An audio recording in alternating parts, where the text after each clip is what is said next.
professional life as a registered nurse. And when I was working in the hospital, and as I had the opportunity to be with many patients as they were making their transition, and then also as a mother-baby nurse working in the delivery room, watching little spirits come into their first breaths of life, it started bringing back for me a lot of some of my childhood experiences that I think almost every child has, which is seeing imaginary friends and being aware of angels being around me. And so interestingly, it was working as a nurse and then having lost my own mom and wanting to bridge that gap between heaven and earth that really inspired me to leave my nursing profession and to begin doing readings full time. So I still am a healer. I still love to help people. I just do it in a slightly different way.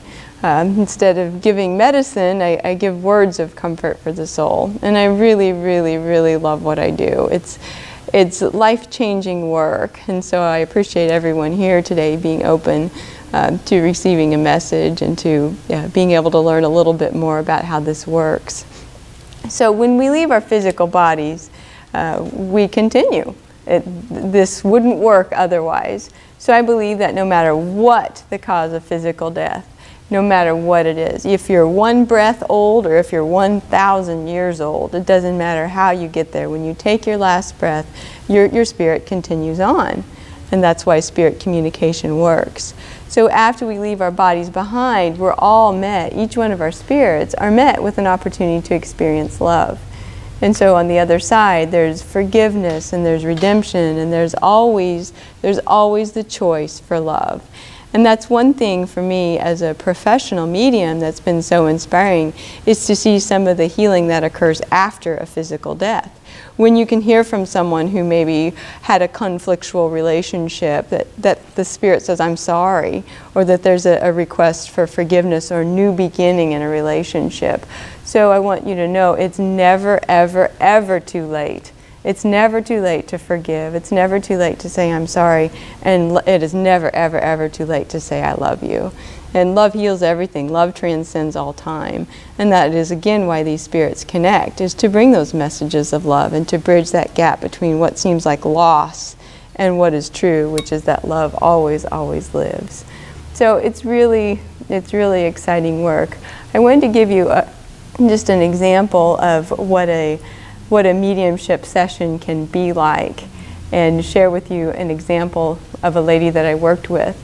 So I work with clients all over the country, and I've worked with clients actually on all 6 continents. I haven't covered Antarctica yet, because penguins just don't seem to have the need for angel readings.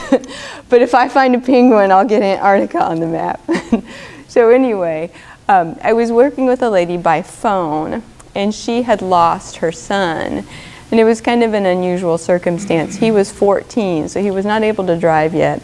And it was a snowy day, and she was at work, and he was home from school because of the snow.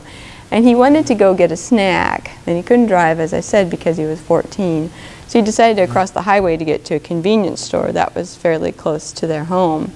So he miscalculated his time, and the weather conditions were such that as he crossed the road, he was struck by an oncoming car.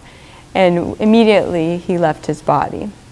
And the rescue workers made it to the scene, and so he was taken to the hospital, and they decided to, because of his condition of being brain dead but still being on life support, they decided to donate his organs, the family did.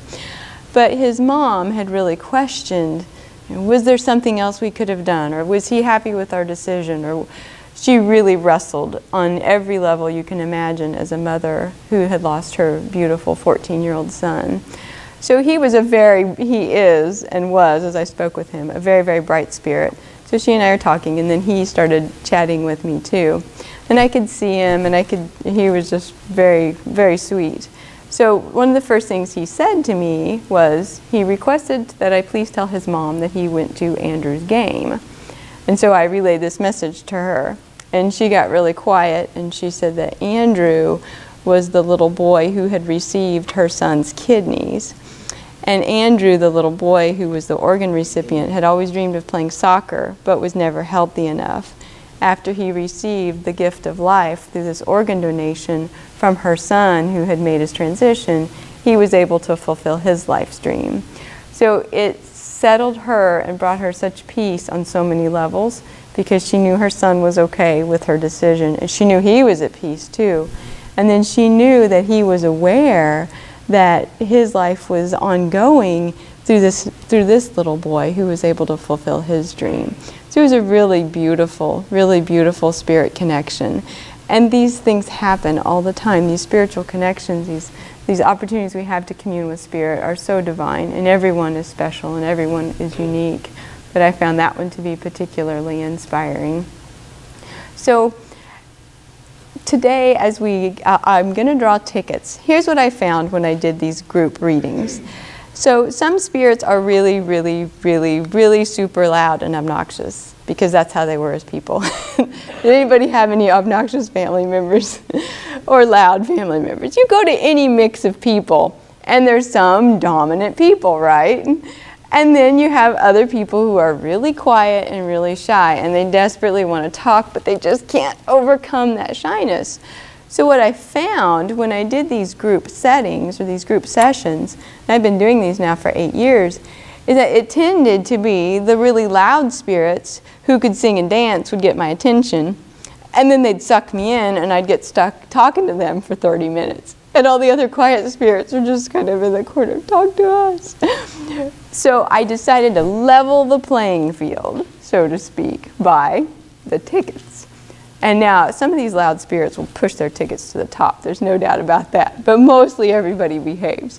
So the idea is to give everyone an opportunity to speak by just leaving it truly up to the angels as to who talks, instead of just going with the squeaky wheel that gets the grease, or the loud spirits that get to give the messages.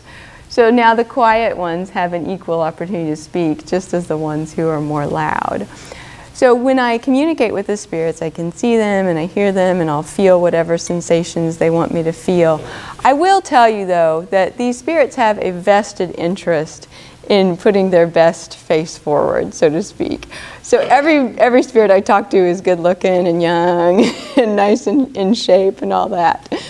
And also do know that when spirits communicate and when they come through in a group like this, and every spirit has a desire just to bring out the positive and to remember the good times.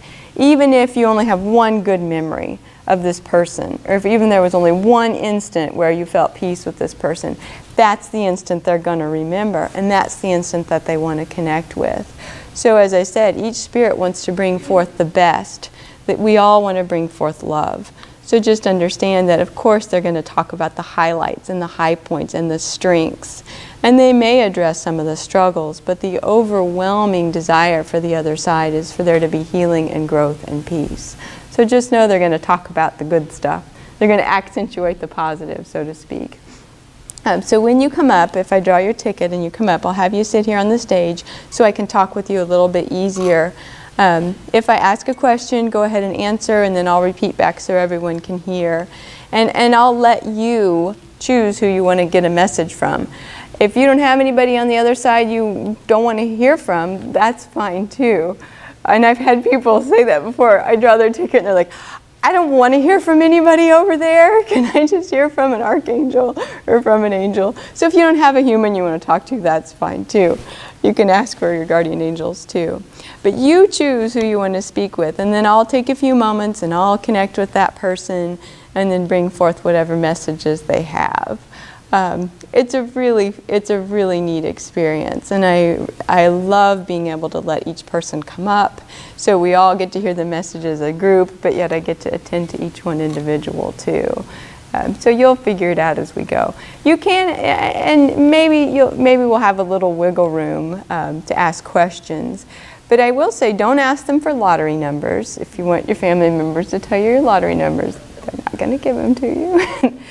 That's their secret. Our angels, be it parents, grandparents, children, whoever it is who's on the other side, they can encourage us, but they can't tell us what to do. So just realize that they can give you inspiration and they can offer you their perspective, but ultimately we've got to make our choices and feel good about it. And I'll tell you, they're going to love and support you no matter what.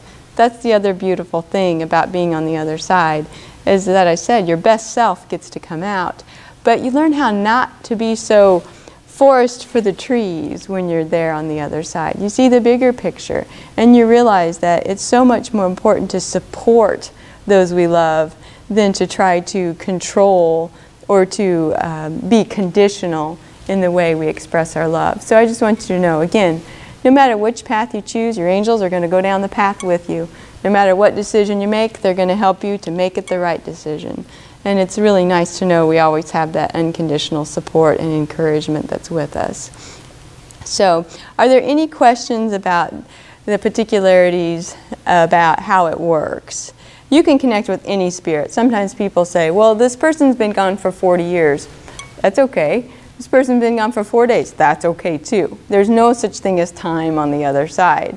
It's just being present. So anyone can connect regardless of how long they have or have not been on the other side. They don't wear watches in heaven. They don't need them because it's just all love, always in the present moment, just for all of time. So again, it doesn't matter how they've made their transition. It doesn't matter how long they've been there. If your relationship was good, bad, or indifferent, none of that matters. There's always the desire to love and to experience that love. Any other general questions just about how it might work or what could or could not happen? Very open to that if anybody needs to know. Again, they don't know all the answers. Just because you're on the other side doesn't mean you know it all. You may have a pretty broad perspective, but there's not, no one knows it all. It'd be nice sometimes, although sometimes maybe not. There's something that I don't want to know. Some things are a good secret or things to be revealed or just experienced. All right, well, if you think of anything, just raise your hands here, but I'm going to pull the chair a little bit closer and get myself ready. Does anybody, if you get up here and you really, really don't want to be filmed or if you don't want a recording, please indicate that first thing when you get up here, okay? Otherwise, we'll record them. And as I said, everyone who gets the recording appreciates it. Because when you're on the spot, it's really hard to think of things. Everybody turned their ticket in, right?